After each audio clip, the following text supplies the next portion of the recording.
Boa tarde, muito bem-vindos aí ao Saúde em Dia. Hoje a gente vai falar um pouquinho sobre a coluna vertebral na academia. Então, chamei o Rafael Tambassia, meu xará, da Physioscience, para falar um pouquinho dos cuidados que a gente vai ter que ter em relação à coluna fazendo atividade física na academia. Fala aí para nós, Rafael, o que a gente vai fazer?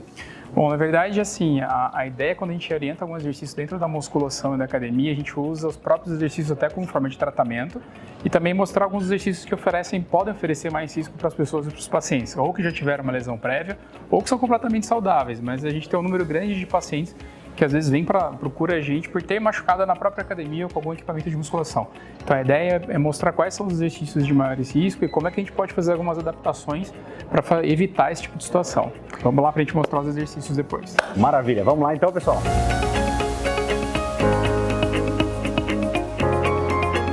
Bom, pessoal, o primeiro exercício que eu quero mostrar para vocês é o stiff. O stiff é um dos exercícios que tem maior número de episódios de pacientes que relatam dor, desconforto e até episódios de tratamento.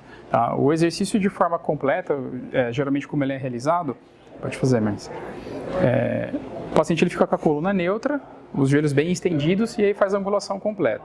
Dessa forma, tem um pouquinho mais de risco esse tipo de execução, ainda mais se está com uma carga elevada e o paciente às vezes ainda, ou o aluno no caso, ele não tem ainda muita aptidão para esse exercício e não progrediu ainda a carga de forma adequada.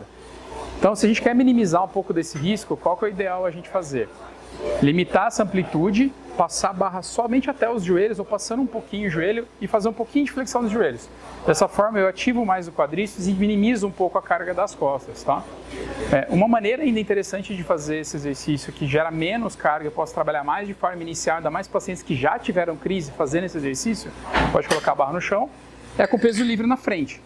Com peso livre eu coloco uma carga menor do que o peso da barra ou com peso, e ela posiciona na frente e ela vai descer também até a linha dos joelhos, flexionado. E dessa forma eu trabalho menos carga, menos intensidade e faço com progressão de forma mais adequada, minimizando os riscos do exercício. E Rafa, como é que faz em relação à postura da coluna? Uma orientação específica?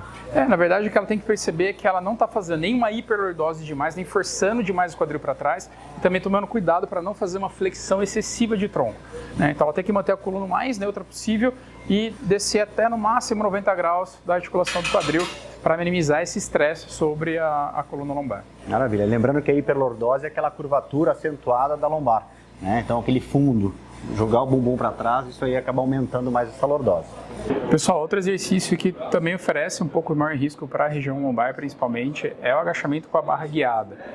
Um dos problemas desse exercício é que aqui o eixo, o peso, na verdade, ele fica 100% vertical em relação à coluna. Ele não segue o eixo mais anatômico. Esse é um exercício que é muito usado, principalmente quando a gente quer dar ênfase em quadríceps e em coxa, tá? Tirando um pouquinho aí da carga do glúteo. Então, vamos mostrar aqui como é que executa, como geralmente se faz. Então, se vocês observarem, o eixo ele desce reto. Então, principalmente nesse ângulo mais baixo, a pressão na articulação sacroiliaca e na região lombosacra, ela é muito maior. Tá? Qualquer maneira que a gente pode minimizar isso é fazendo com a barra livre, que eu vou mostrar para vocês. Uma variação mais segura desse exercício é a gente utilizar a barra livre. Tá? Com a barra livre, o movimento ele fica mais próximo do eixo anatômico, né? Então vocês podem observar que ela vai aumentar um pouquinho a lordose, essa curvatura da lombar. Aqui o exercício ele não fica dominante nas costas e no quadríceps, mas usa-se mais o glúteo, usa-se mais o posterior de coxa. Então distribui melhor as cargas, tirando um pouco a pressão do eixo. Uma das formas da gente deixar ele mais seguro, obviamente, é diminuir a amplitude, trabalhar nas amplitudes iniciais, ao invés de evitar um agachamento mais profundo. E a outra forma mais segura é usar a carga livre, o peso livre, que é com o halter. Então com o halter eu diminuo mais o peso em relação à carga que ela faria na barra, e eu posso limitar mais ainda a amplitude. Ainda mais se a pessoa, no caso, também tem desconforto na cervical, desconforto em região de trapézio, eu posso trabalhar com peso livre paralelo ao corpo e ela limita a amplitude também, trabalhando de forma mais segura. Sendo assim, eu posso progredir a carga com mais tranquilidade, progredir a carga, deixar essa exposição gradativa mais adequada para minimizar o estresse na região lombar. Ô Rafa, o leg press é um dos exercícios que a gente vê muito no consultório, né? Os pacientes reclamando que tem crises de dor nas costas ou que agravam uma dor nas costas durante a execução. O que tu indica aí para a gente fazer de forma correta para não causar esse tipo de lesão? Bom, o leg press a gente tem algumas variações de aparelhos, tá? Então, tem alguns aparelhos que o eixo fixo é o apoio igual nesse aparelho aqui, que é o leg press horizontal, e tem alguns aparelhos que esse eixo aqui ele é móvel, na verdade. E também tem umas variações do 45 e do 90 graus, tá? Pensando em um paciente que já teve crise ou que já teve algum desconforto fazendo leg press, o ideal é que seja feito horizontal e essa base seja fixa, a cadeira que move sobre a base, tá? Que é o exercício que a gente chama em cadeia cinética fechada. O importante do leg press é duas coisas que a gente tem que tomar cuidado, é a angulação e a carga. Ele é um exercício que naturalmente você consegue colocar mais carga porque o centro todo da força está no membro inferior na perna. Você tira um pouco da carga de membro superior e de tronco. Só que isso na verdade acaba gerando mais estresse na região lombar e na região sacral. Então o ideal é a gente trabalhar de forma inicial ângulos mais restritos. Então no caso aqui a gente vai estender completamente, a gente inicia no ângulo neutro, que é com o joelho em extensão, e vai descer até 45, 50 graus, um pouco menos ainda. Então, dessa forma, a gente trabalhando uma carga, a gente cria conscientização do movimento. Então, ela vai aprender a fazer o movimento.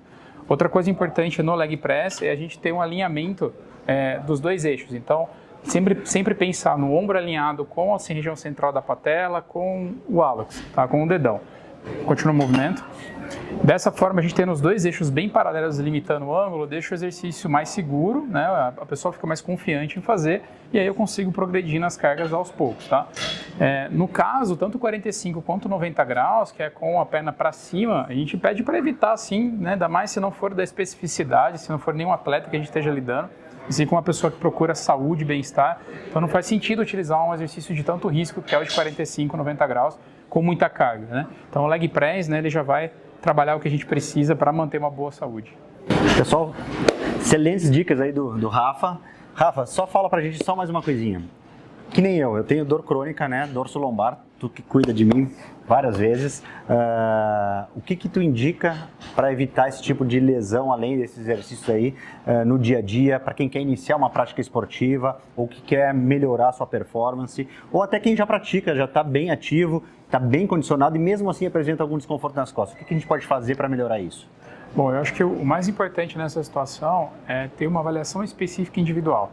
Então a gente precisa entender qual que é o perfil de cada paciente, de cada indivíduo, quais são os objetivos em relação à atividade física, se pratica ou não esporte, estilo de vida. Então tudo isso a gente tem que entrar num contexto e avaliar de forma específica, porque com a avaliação funcional da coluna, a gente vai ter parâmetros individuais. E aí com esses parâmetros eu consigo direcionar melhor qual exercício é mais indicado, se tem que trabalhar uma musculatura específica, se tem que trabalhar resistência específica de algum grupo muscular.